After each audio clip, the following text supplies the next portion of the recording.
morning and happy Saturday. Welcome to Sports Betting Illuminated, where we play with the house, not against it. I'm your host, Ariel Calista, author of Sports Betting Illuminated, an AI-powered path to profit. This is my book right here. Make sure to go check it out. It's in bookstores everywhere. You could also get the Kindle ebook version of it too. And I do have that on my website, arielcalista.com. Make sure to sign up for my free daily emails as well. They go out every day with my favorite sports games that I like, plus some analysis, some news, a health corner, a picture of me every single day. So you get a little bit of everything, and it's just a whole lot of fun. It's free. It's easy to join. Just go to arielcalista.com, click the little button that says stay in touch. There's also a pop-up as well, so multiple ways to join this free daily email, which has been winning like crazy lately. Good morning, Alvin. Hello, Derek. Thank you so much. That is a fun thumbnail. I'm glad you like it. With my natural curly hair all out, all crazy. One of my favorites as well. I wanted to switch it up a little bit, embrace the natural curls today, just let my hair air dry, put some curlers in, that whole kind of thing.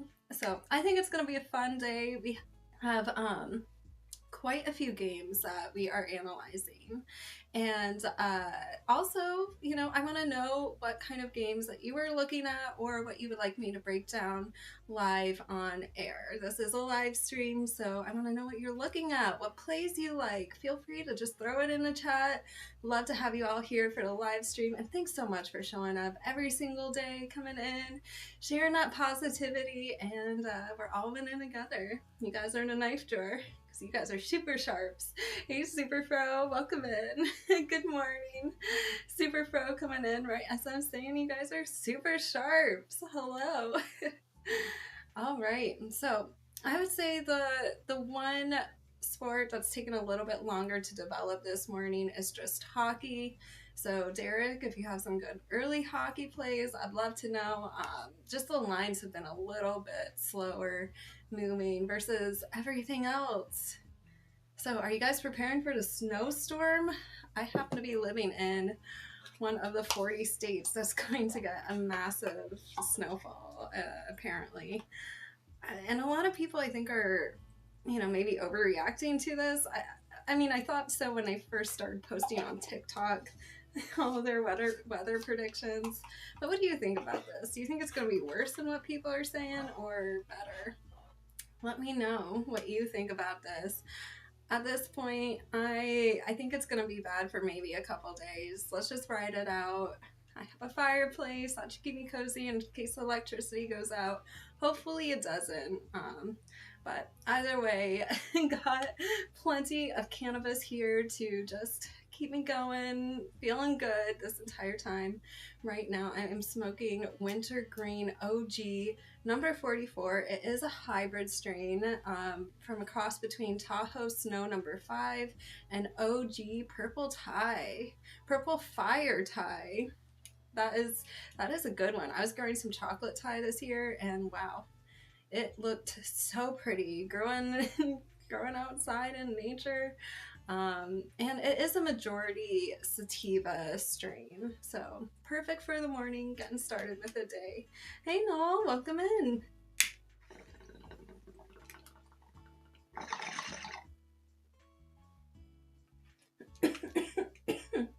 Oh, yeah, I feel that uneven effects across the country. But it does seem like most states are going to get hit pretty hard with this. Hey Mario Kart, welcome in. So nice seeing you here. Alrighty. So before we get started, going into the plays, we are going to start with the NBA today. So you guys know I had a few look-ahead games that I highlighted early in the daily report. So just another reminder, make sure to sign up on my website for free. It doesn't cost you anything to be part of this newsletter. This is how to do it. We're going to go over those plays first, really diving deep, analyzing it. But first, our current updated ROIs. That is our return on investment. So not the same as win rate, but we'll be covering that as well. Currently in college basketball, we're sitting at a 35.6 ROI with a 70.5% win rate. That is huge. And we've played 112 units so far this season. So we're not going too crazy, but we're not holding ourselves back either here.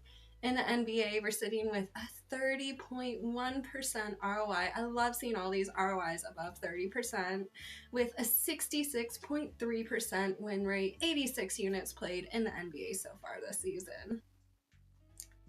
Oh, good morning. I'm glad you came here from producer Chris. Awesome.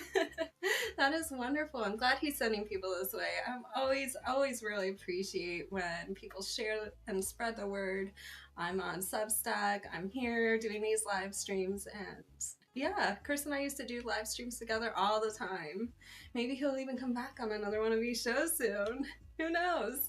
All right. So in the NFL, we are so close to that 30% ROI. We just need one more percentage point. So I think we'll get there. We're sitting at a 29% ROI with a 63.2% win rate, 56 units played so far. This has been, I think our most conservative number of units played across all the leagues right now. And in the NHL, we're sitting at a 28.8% ROI with a 62.8% win rate, 78 units played so far this season. So positive ROIs all around, positive win rates. Let's just keep this going today with some NBA. The first game I am looking at, the Cleveland Cavs versus Orlando Magic. This is a 7 o'clock p.m. Eastern game, and I have been tracking the spread. I've been tracking the total here for quite a while. So Orlando originally started off as underdogs. They opened up at +1.5, but since then this spread has moved to -2.5, but then it pulled back to -1.5. And it pulled back on some Cleveland money starting to come in here. The total has been dropping, but not majorly. It opened up at 228.5 and it dropped to 227.5 against some money coming in on the over. But this is the fourth game in 6 nights for Cleveland, and they're walking into Orlando. This is a team that's been well rested. They really have had time to catch up on their sleep, rest, recoup, relax a little bit, and also, yeah, I think no Garland means that shot creation gets sticky for the Cavs. It's just, yeah, this is going to be a difficult night, I think, for them. And really, this is built for compression. I think there's going to be fewer possessions. The margins are going to be much tighter here. And yeah, this is tough. I mean, you're going against a very well-rested team versus a team that has just been going and going and going. So I think if you're watching for the totals or spreads, I would not be chasing some volume here, looking for efficiency, the fatigue impact. That's what I'm really concerned about right now, is these teams that are fatigued and how this is going to impact their play. So I don't know. I mean, I'm leaning towards the under here at this moment, but I can't say I really like either the spread or the total at this very moment. I don't know. Vegas isn't taking a huge stand on either the spread or the total. Yeah, it is cold. It's super pro. So I would say at this moment, look for the fatigue. I think that's going to be a very real factor here.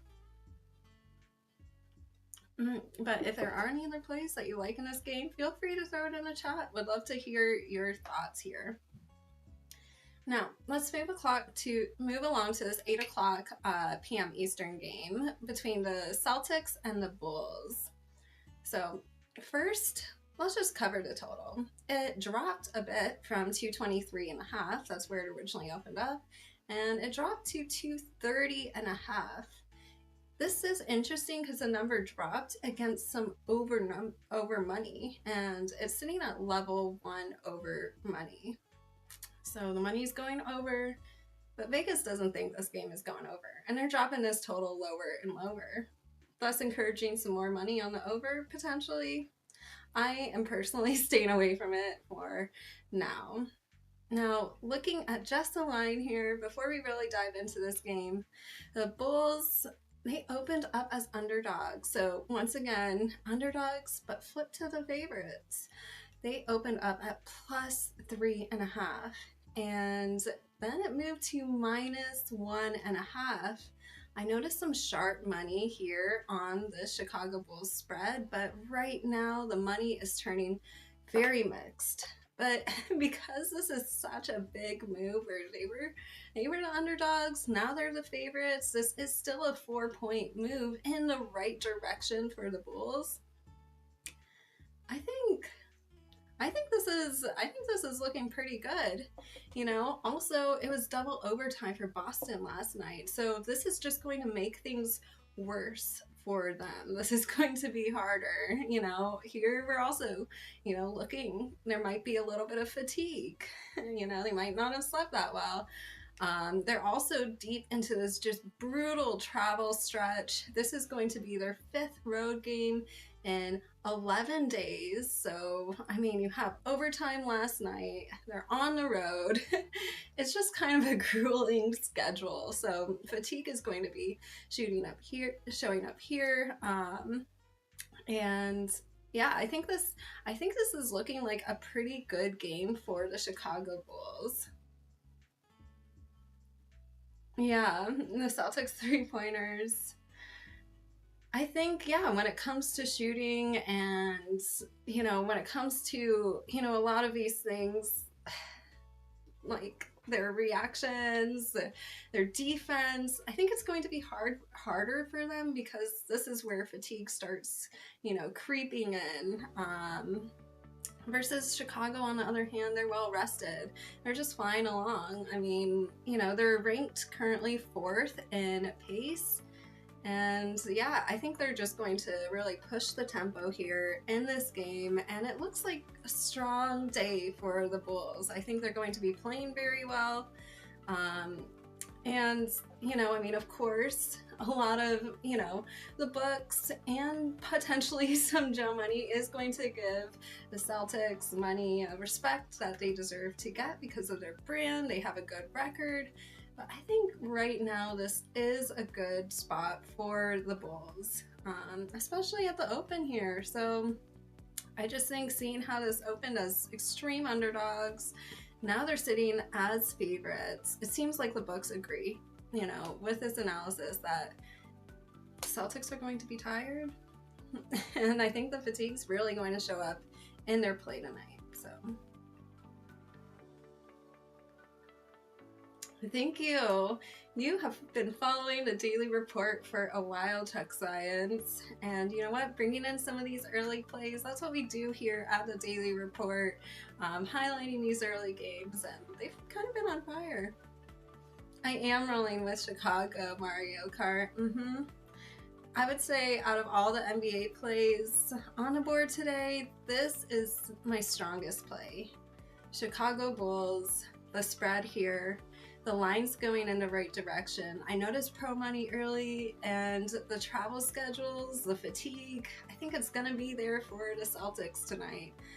And sometimes you just can't get around that with all these away games. So I think it's going to be a great night for the Bulls. Even though the money is starting to turn from pro and really sharp to mixed, I think it's still okay. So I like it. I do like the Bulls tonight. Alrighty, well, we have a fun 2-minute drill today. I can't wait to roll into that with you. And if you have any questions, any comments, concerns, make sure to write it in the chat. We will be here after this quick, short 2-minute drill. And yeah, I'll be in the chat as well. So feel free to write in if you have any questions, or you could always write me after the show, reply to any one of my emails. It's easy to get a hold of me, that's for sure. All right, let's get started.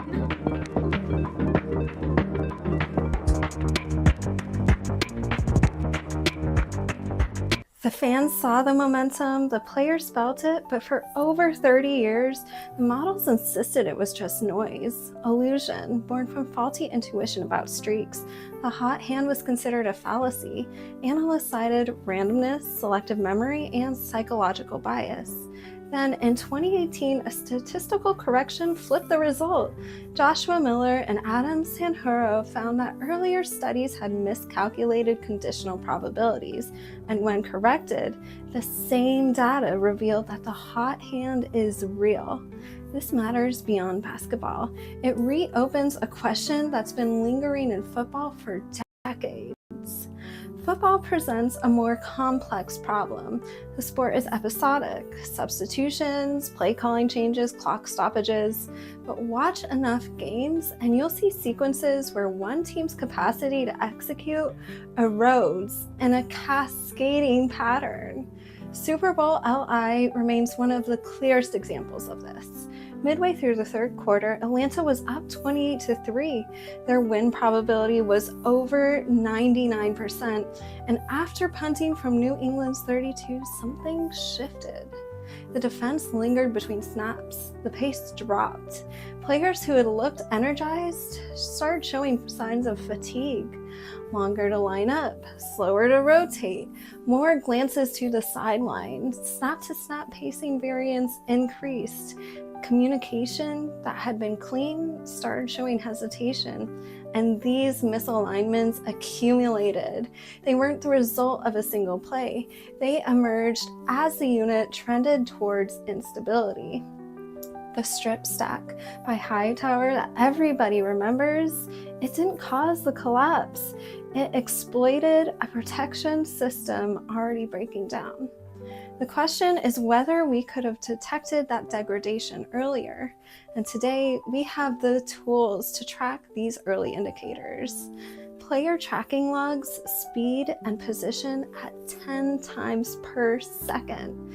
But computer vision adds another layer to this. Pose estimation can track stance consistency. Gait analysis detects acceleration decay. Graph models can identify when defenders are drifting from their assignment landmarks. Tempo metrics show when a unit's settling time is degrading, when substitution patterns become turbulent, when pre-snap readiness indicators shift.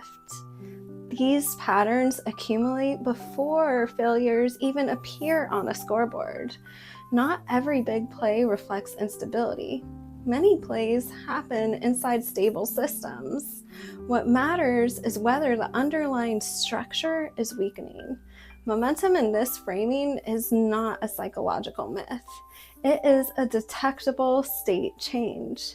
And now, with the right models, we can identify those moments, not by watching highlights, but by watching everything that happens in between them. Hope you guys enjoyed that 2-minute drill. If you have any questions, feel free to write me. Or just ask it in the chat right now. I'd love to hear from all of you. So let's keep it moving with the plays. Moving on to NFL Sunday. Who's excited? I know I am. Hey, Black and Yellow, welcome in. So I hope you guys enjoyed that 2-minute drill. And yeah, feel free to write me if you have any questions. Alrighty. Moving on to the Patriots versus Broncos. This is a 3:00 p.m. Eastern game. And I have been watching this New England spread. It opened up originally at -5.5, but then it dropped to -4.5. Usually, especially in these last few games, Vegas is holding these lines so tight. They really aren't moving anything that much. But they did move this a point based on the media sentiment. So it is interesting, and the Patriots only came in. There's level 1 money, especially at that price, at -4.5. So the money is growing after Vegas dropped this line. But now Denver is getting a little bit of pro money coming in here. So I think if Vegas moves this back to minus, I think if Vegas moves this back even through a weak number, then Denver might be the play. Yeah, if they move this back even further, Denver would be the play. But if not, if they just keep holding this line here, I'll pass. Yeah, I'll pass. But let's see. Let's see if they keep moving this line. If they move it from Patriots, starting at -5.5, I think they've already moved it to -4.5. If they move it to -3.5, then I think the Broncos are going to be the play here. So we'll watch. We'll keep our eye on this game and see how Vegas reacts to it. Now, looking at the total, it does seem to be rising, but it's been rising steadily. It opened up at 40.5, rose up to 41.5, then once again, this total increased even further to 42.5. So it seems like a reasonable adjustment on the total. There was some over money initially, but now it's pretty mixed. At this moment, I'm leaning towards the over, but I don't have a very strong play here at this moment. Same thing with the spread. We're keeping our eye on this, but because, on this total, the money is starting to disappear. If it does show up again, maybe Vegas pushes this another point towards the over. Maybe they push this to 43.5. Then I would say the over is looking more and more attractive. But at this moment, we're just going to keep our eye on the spread and on the total. So if this does move to -3.5, I think the Broncos will be the play. If this moves to 43.5 on the total, this over might be looking a little more interesting, but I want to see some of the money come back. Now, looking at the Rams versus Seahawks, this is a 6:30 p.m. Eastern game. The spread has not moved at all. It opened up at -2.5 for Seattle, and it is still sitting there. A lot of mixed money going on. So Vegas doesn't feel the need, I think, at this moment to take a stand when there is so much mixed money. It is such a big game. And Vegas is okay a lot of times with the money being mixed, especially if they don't have like a very strong position that they're taking against the sports bettors, that they already decided how this game's gonna go. And the total here has dropped just by a point. It opened up at 47.5. It's pretty much stayed there for a while and then dropped to 46.5. The interesting thing here is there's over money and they are dropping this line lower. So keep your eye on that. Let's see if they drop it even lower against the over money, to really see, are they disagreeing with this over money? It certainly looks like it right now at this point, but it doesn't look strong enough for me to make a play here on the total. And, because the spread hasn't moved at all, I don't really see a play to make on the spread as well. Everything is just holding steady, and I think that's one of those things that happens at this point in football season. Absolutely. Welcome in, Brian. It is a good day to have a good day. Everything's holding steady in this game, and this is one of those things that you see a lot at this point in the season, where there is a lot more money being played. A lot of bettors are starting to come in, whether it's the Joes, the pros are playing, some big money here, and it's getting to the point where, Vegas, they like to hold these lines tight. They really do. For even games like the Super Bowl, you've if you followed me for year after year as I've been doing a sports betting, whether it's been on TikTok before I got banned for like the 7th time, or even here on the live streams or the daily report, you know, like during a lot of these bigger games, usually I don't have a play. You know, I pass on the games, and that's okay. I think it's important to teach people to pass. Like, you don't need to play every single game, especially if you can't identify an edge. And also, it's important to not trick yourself into thinking there's an edge just because there's a lot of excitement on the game. Like, disclaimer. That's important as well. You know, stick to the math, and analyze the game. So that's why I'm going to bring up this right now, right above the chat here. So some of the older messages might disappear a little bit, but that's okay. We are going to talk about, we've been going over some Python fundamentals because I want to teach all of you on how to really work creating these AI models yourself and understanding the fundamentals. Oh, thank you. Understanding fundamentals is so important. And if you don't understand the fundamentals, that's when AI gets like mystical and magical. And does it really work? That's where a lot of these questions start coming in.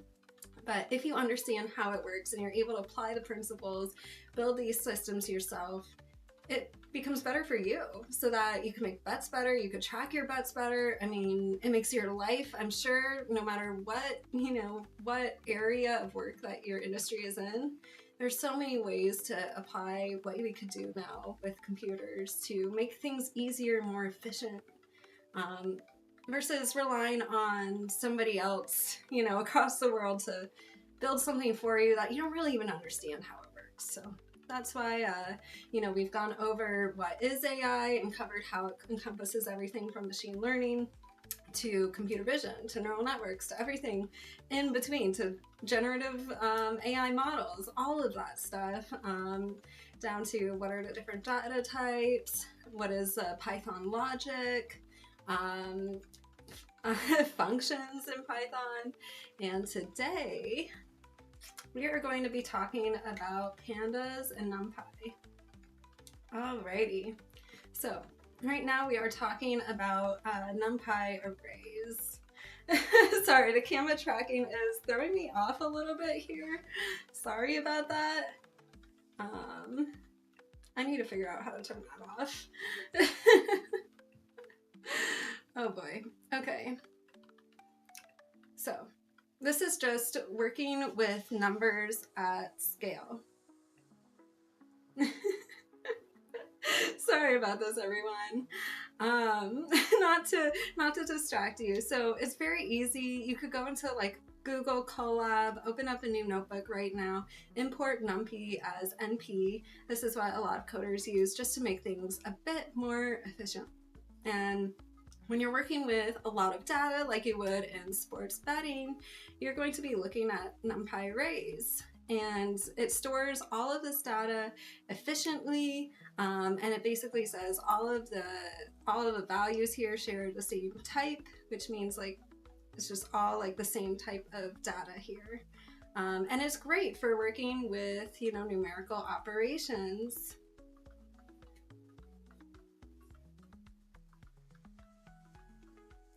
Oh, I'll be getting into that for sure.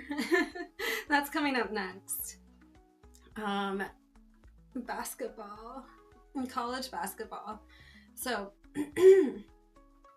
now just using this current example back here. So we see that you have the spreads array of like -3, -10, 2.5, and then you're just, you know, looking right now, like what are the spreads and that are less than -7, and it gives you an array of like true, false, true, false. And now you start using pandas data frames. This is because adding labels and looking at things almost like a big sheet, like an Excel sheet, is really important for building your own machine learning models. So you have like the columns, and right here, like as you could see, you have the spread and the total as, you know, columns in this big sheet of data that you're working with, whereas the rows have all of the numbers, and these are, you know, the numbers that you'll be working with, calculating, and building your machine learning models on. So pretty easy so far. We are using just the same data over and over again. Now we're incorporating totals, and you can see it's very easy. We imported pandas as PD because we like to shorten everything. And then your games, panda. So we're creating a pandas data frame, and that's the big, basically. It's almost, think of it as like an Excel sheet. You know, you have all your columns, all your rows, and this can hold, you know, thousands, millions of rows and columns of data. So it really allows you to work with it efficiently. And why do you need both of these for really using your sports data? When you start wanting to manipulate this data yourself, it's because it's numeric and structured. So NumPy handles the numbers. This is the spreads, the totals, the margins, etc. And then the pandas will be handling the structure. So like the teams, players, weeks, all of these labels. And yeah, it all works together to really build on top of each other. And then next week we'll really start looking at, you know, like univariate analysis and then bivariate analysis, and really starting to learn how to build these models. Thanks for watching. And of course, feel free to write me if you have any questions. Alrighty. That was a lot of fun. Okay, so that's what you're doing today. Hawaii, Stanford, Memphis, Purdue, and Indy State. Alrighty. All right, Elvin, you've been working with pandas for a while now, huh? It is a great library. It has so much functionality, and I think it's the core of pretty much every machine learning application out there. When you start wanting to do like deep learning, building neural networks, like you really have to look at the data and to be able to just start seeing like the structure in it. It all comes from understanding these libraries like NumPy and pandas. All right, so moving on to college basketball. Now, there are a few games that I've been looking at today. Not exactly the same games as you, but I love it. You know what? We're all looking at different things here on the board. My strongest play of the day is this 12 o'clock game. So it's coming up in less than half an hour. And that is between the American Eagles versus Holy Cross Crusaders. It's a 12 o'clock p.m. Eastern game. And I've been watching this American spread. It opened up at -3.5. It went out to -5.5. I noticed some level 1 pro money on it, and the money was looking very sharp. So I like seeing that. I like seeing a bunch of sharps come in with this line moving in the same direction as the sharp money. So right now, this is my strongest play in college basketball. It's moved 2 points in the right direction on this American spread, and the sharps are in on this as well. So I like this play. It is one of my top plays today. You know, the lines have been moving a little bit slower, but watching this, I like this play. I like seeing a lot of sharps in here. Now, moving on to South Carolina versus Texas A&M.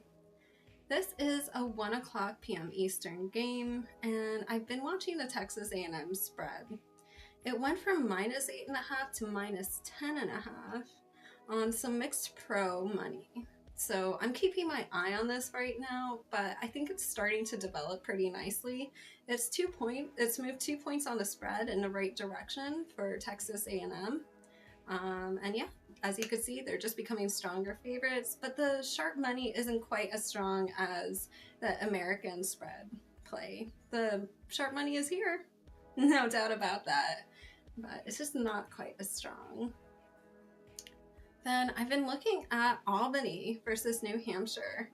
This is a 2 o'clock p.m. Eastern game, and I've been watching the total here because it has moved up 2 points. So it's looking like an overplay is starting to develop. It went from, my bad, more than 2 points, much more than that. I was misreading the numbers a little bit. It went from 133.5 to 137.5 with level 1 money. So that is a pretty big move on the total. So it is looking like an overplay. There is level 1 money on the over. So a lot of money is coming in on the over. The total is moving in the right direction. I would like to see a little bit of sharp money coming in here, but at this moment, I do think this is looking like a nicely developed play. So we're going to keep our eye on this. Absolutely. So overall today, you know, we are being a little bit more selective with the games that we like. And right now on the board, I would say the Chicago Bulls, this spread is currently my favorite. It is a little bit of a later game, so just make sure this line doesn't go backwards. But all things considered, especially with the travel schedules, the fatigue, how this line has moved since the open, the sharp money coming in, even though the money is now a little bit more mixed, I would say the Bulls are looking very good tonight. I like this spread. And college basketball, I like American. I think this is a lot of sharp money behind it, and it's moved from -3.5 to -5.5. So looking like the sports books are agreeing with the sharps here, moving out this spread, and this is an early play. So those are the games that I find the most interesting out of this slate, the ones I like the best, but I will keep analyzing these games, especially as the day keeps going. It's still early, so there is plenty of time, and make sure to sign up for my free daily emails if you don't already. That is where I put all of the games that I like, what I'm looking at, and you also get some sports news, some health information, pictures of me, lots of fun stuff there. The daily report is great. And yeah, that is everything. So if you have any questions, any other games you'd like to throw out there, feel free to write me. And also, I reply to all of these emails. It's really easy, you know, after the daily report goes out, to just hit the reply button. It goes direct to me, so not everybody who gets the email will see it. It will go just direct to me, and I'll be able to say, hey, you know, this game is looking interesting, or hey, you know, even if you just want to say hi or have some questions. You know, I've been doing a lot of work in far infrared. The infrared industry. My first book was actually Infrared Illuminated, A User's Guide to the Science of Far Infrared Energy. It is a full scientifically annotated book. Like, it has all the science studies in there. So you could look anything up, you know, just to verify it. But I have all of that in the book. And this week, actually, I am going to be getting my first new fabric. Is being manufactured right here in America. We're working with one of the few fabric manufacturers that actually still exists in the United States. So it's not getting imported. It's being made in our North Carolina facility right now, and it is great. It has, I mean, when you wear this fabric, I've heard people saying it helps their neck pain, it helps with pain around their knees, but more than that, it is called Hex-Tex. It is based off of these like nanographene lattice materials. It's woven, not printed on there, so it's very good for you. Also, when you wear it around your head, studies have shown that it produces, you know, 3 to 4 times the amount of alpha and theta waves in your brain, which is the same benefits that you get from being in deep meditation or many years of yoga. And it takes people a lot of years to get to that state, but when you actually wear this material on top of your head, you really are able to get there way more efficiently, especially if you're in a sauna or you already use like sauna at your home. Far infrared sauna, even better. So yeah, I'm excited. All this fabric is coming this week. The website's going to be launched real soon, and yeah, I'll be talking a bit about that on the daily report as well. Ooh, okay. UNC and Tennessee. Let's take a look at some of these games, just see where they're at right now, and let's see what's going on. I feel like it was such a huge slate of games today on the board for college basketball. I was really just choosing, kind of cherry picking my favorites, you know, where I see everything moving.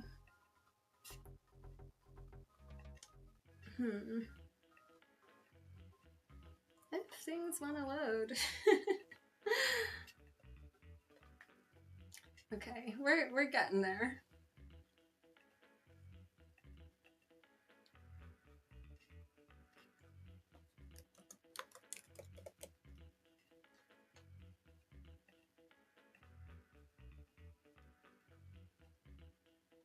All right, so I see, just looking at Tennessee right now, the early opening line was at +5.5.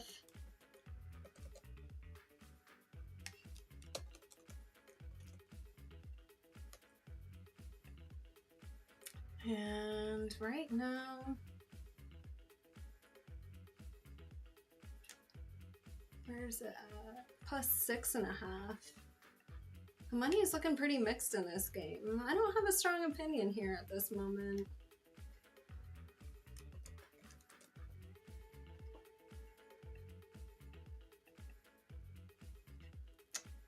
And in this game, UNC, seems like a lot of people are coming in on UNC.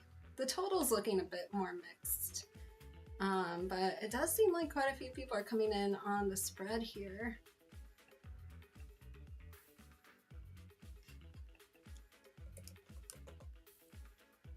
Open up at +7.5, -115, and right now it looks like it's sitting at +7 in a lot of spots. So, I mean, it looks like they're moving it a little bit, adjusting for the money. So it does look like they moved this line 0.5 point, you know, starting to move it in the right direction. Something to keep your eye on for sure. Yeah, all right. Well, those were all of the games that we're looking at for today. And if you have any questions, feel free to write me on the daily report. Had so much fun with you guys. Have a great rest of your weekend. Let's win some wagers. And of course, make sure to follow along, subscribe, give this video a thumbs up if you haven't already. Yeah, definitely. Tell your friends, family, and also subscribe to my free daily emails. They're free. They go out every day. They have great plays. They have great pictures. There's a lot to love about these emails. And did I mention they're free? You don't get hit with ads, spam, BS. It's all just me. Thanks so much, Super Pro. Love seeing all of you here today. And make sure to write me after the stream if you have any questions, comments, concerns. Let's go. Good luck on all your wagers, and I will see you all next time. Next stream is Tuesday, 6 o'clock p.m. Eastern. See you there.